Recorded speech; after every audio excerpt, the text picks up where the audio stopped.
37. J'aimerais visiter Paris et passer des vacances d'été. Oh là là! Phrase très simple, mais vous devez bien réfléchir. J'aimerais visiter Paris. Bien. C'est un souhait. Il souhaite quelque chose. Il souhaite de visiter Paris. Il aime visiter Paris. Et passer des vacances d'été. Donc ça, c'est le début de ma phrase. J'aimerais visiter Paris. Et c'est une conjonction de coordination, conjonction de coordination. Vous savez les conjonctions de coordination? Et, pour, donc, car. Et passer les vacances d'été. Passer les vacances d'été où? À Paris. Donc, c'était deux phrases. Première phrase, j'aimerais visiter Paris. Et deuxième phrase, j'aimerais passer les vacances à Paris. À Paris, c'est le mot répété. À Paris. À Paris, c'est un complément d'objet indirect. COI. COI, complément d'objet indirect. Précédé par A, indirect, c'est-à-dire précédé par une préposition. Le complément d'objet indirect doit être précédé par une préposition. À Paris. Donc, quel est le pronom personnel? On a déjà expliqué d'une façon très précise les pronoms personnels à la session numéro 2, le modèle d'examen numéro 2. Et on a dit que le COI, complément d'objet indirect, précédé par une préposition, bien sûr, puisqu'il est indirect, doit être précédé par une préposition. On le remplace par le pronom personnel Y. Donc, à Paris égale pour moi le mot Y.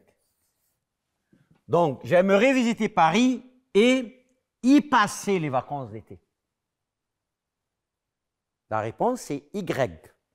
On, vous, lui, Y. Voilà. C'est facile, hein? OK. Ça va. 38.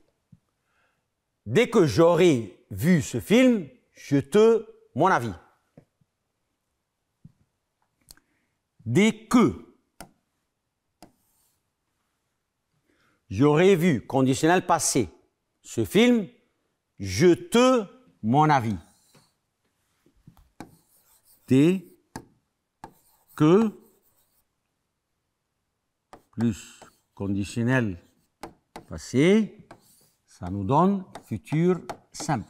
C'est-à-dire, je dois compléter cette phrase avec le futur simple. Dès que j'aurai vu ce film, je te donnerai mon avis.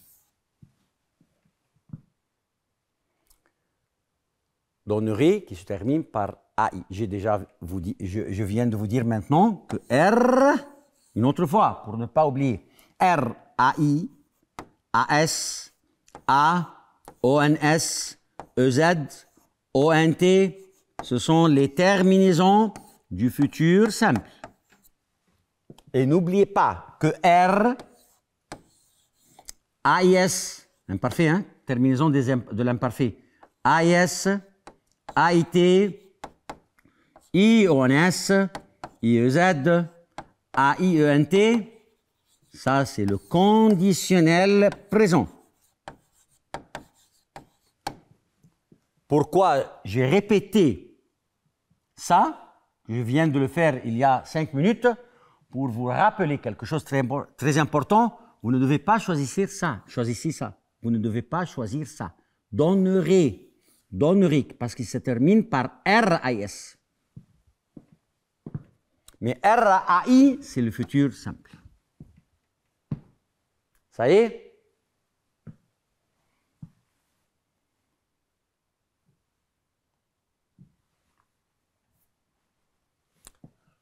Ce chat, point, l'intelligence est inexistante, essaye d'attraper une souris.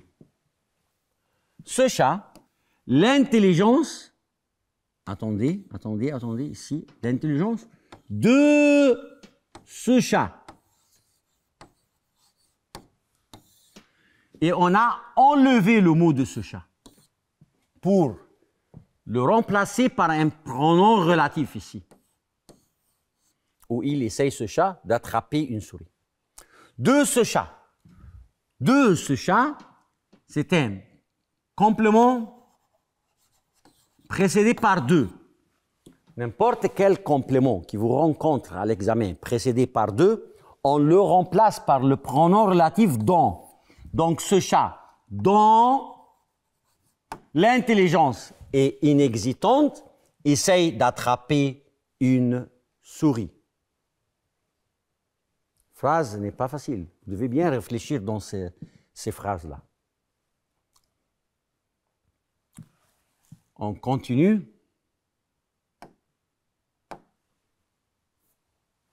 Maintenant, c'est la dernière partie de l'examen. C'est les questions ou la production pure. Mais avant la production pure, on va travailler un peu sur votre roman, Le Comte de Monte Cristo. Un conseil pour mes élèves. Vous devez lire ce roman. Vous devez lire tout ce roman. Parce que j'ai entendu qu'il y a quelques élèves qui essayent de lire seulement des résumés pour le roman. Ça ne va pas, parce qu'à l'examen, tu dois avoir un tout petit paragraphe et on va te demander quelques questions sur ce paragraphe. Le résumé n'est pas suffisant pour toi. Donc, tu dois lire le roman, tout le roman. Ça, c'est un conseil pour vous. Faites attention, la langue française, première langue, c'est sur 60 points. C'est comme la chimie, physique, biologie, comme toutes les matières, l'histoire, la géographie. Donc, vous devez bien étudier, vous devez faire un effort à la maison chez vous. Donc, on va jeter un coup d'œil maintenant sur la question du Comte de Monte Cristo, sur le roman. C'est tout simple ici, cette question-là. Demain, après la visite du geôlier, dit l'abbé Faria, « Venez me voir, j'ai quelque chose d'important à vous dire. » Extrait de Le Comte de Monte Cristo. C'est pour cela que j'ai conseillé mes élèves ne pas seulement lire le résumé du roman. Parce que ces deux lignes-là, ça, vous ne le trouvez pas dans un résumé, vous le trouvez dans le roman. Quel était le secret de l'abbé Faria? Comment ce secret a-t-il changé Dantès? Notre foi. Demain, après la visite du geôlier, dit l'abbé Faria, « Venez voir, j'ai quelque chose d'importance à vous dire. » Quel était le secret ou quel était quelque chose qui est très important? Le secret de l'abbé Faria est le trésor de Monte Cristo. Ça, c'est le trésor. Et si vous avez bien lu le roman, vous allez remarquer quelque chose de très important, que le trésor que Dantès a trouvé a totalement changé la vie de Dantès. Et a lui aidé, le trésor a bien aidé Dantès à faire la vengeance de ses ennemis. Le secret de l'abbé Faria et le trésor du Monte Cristo, il a transformé Dantès en lui donnant des connaissances et un plan de vengeance. En plus, il a donné à Dantès l'idée d'un nouveau but et une nouvelle identité.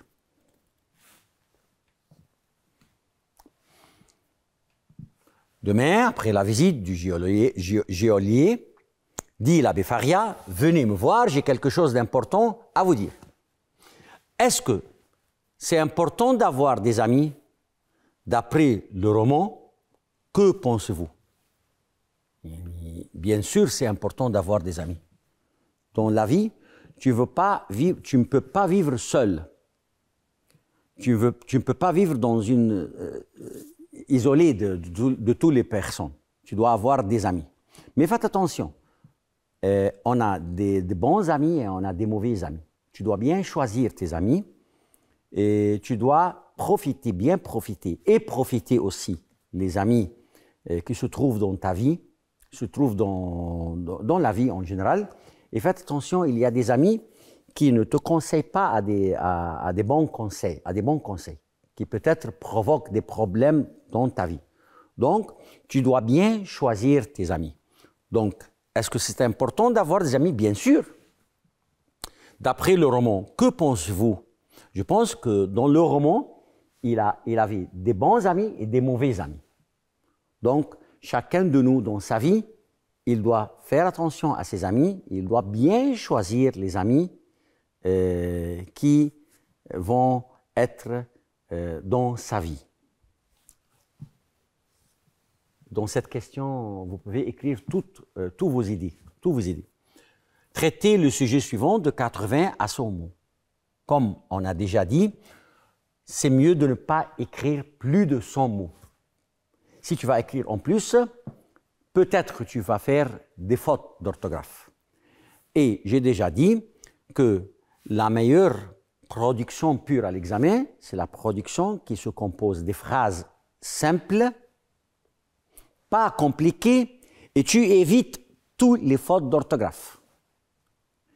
Par exemple, si tu veux écrire une phrase, il y a un mot, tu n'es pas sûr du vocabulaire de ce mot, comment tu peux l'écrire, tu dois changer tout de suite ce mot. Tu dois réfléchir à un autre mot plus simple pour toi, plus facile, parce que tu dois éviter les fautes d'orthographe.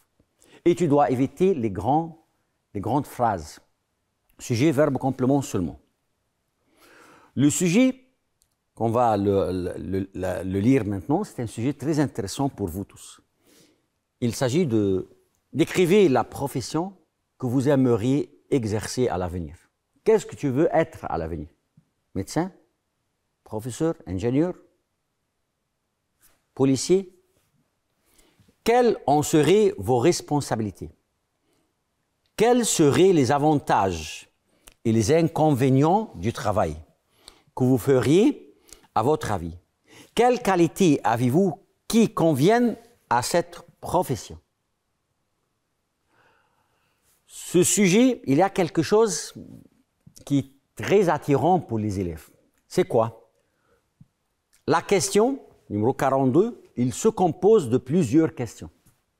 Si tu vas répondre à chaque question par 2 ou 3 phrases maximum, tu auras les 80 mots. Et en même temps, tu vas composer une rédaction ou une production pure très claire. Par exemple, décrivez la profession que vous aimeriez exercer à l'avenir. Un élève va écrire « J'aime exercer la profession d'un médecin », par exemple. Quelles seraient vos responsabilités? Réponds à cette question-là. Ma responsabilité, c'est de trouver ou de chercher comment travailler comme médecin. Je dois être calme, je dois soigner les malades, je dois s'intéresser aux malades. Quels seraient les avantages et les inconvénients du travail que vous feriez? Les avantages, je fais quelque chose de bien parce que je soigne tous les malades. J'essaye de diminuer les douleurs des malades. Ça, c'est avantage. Et les inconvénients. Les inconvénients, le médecin, il travaille jour et nuit. Parce que quand quelqu'un téléphone toi pour te dire « je suis fatigué », tu dois aller vite pour le soigner. Donc ça, c'est un inconvénient dans ta vie. Que vous feriez? Qu'est-ce que tu vas faire? Je vais travailler dans un hôpital, je vais travailler à la clinique. À votre avis, quelles qualités avez-vous qui conviennent à cette profession? J'ai une qualité qui convient à cette profession, c'est je suis calme. J'ai des sentiments envers les malades. J'essaye de soigner les maladies, les malades, pour éviter les douleurs des maladies. Tout ça. Donc, c'est un sujet très ouvert. Tu peux écrire trop de choses dans ce sujet. Je te conseille d'écrire 1 ou 2 pages. Et tu fais une correction pour toi-même ou le professeur de ta classe fait une correction pour toi pour que tu puisses voir tes fautes d'orthographe ou des fautes de style ou des fautes de grammaire. Ensuite, un dernier conseil pour mes élèves. Si tu lis beaucoup, tu vas écrire bien. Donc, tu dois lire plusieurs sujets avant l'examen. Tu dois lire dans plusieurs sujets avant de l'examen. 1 ou 2 ou 3, 4 fois. D'accord? Merci pour votre attention. Je suis fier de travailler avec vous cette année. Et à la prochaine et à la dernière session ou dernier modèle, modèle numéro 5, dans quelques jours. Et bonne chance, bon courage et mes meilleurs vœux à tous les élèves de l'Égypte. Au revoir et à la prochaine. Merci.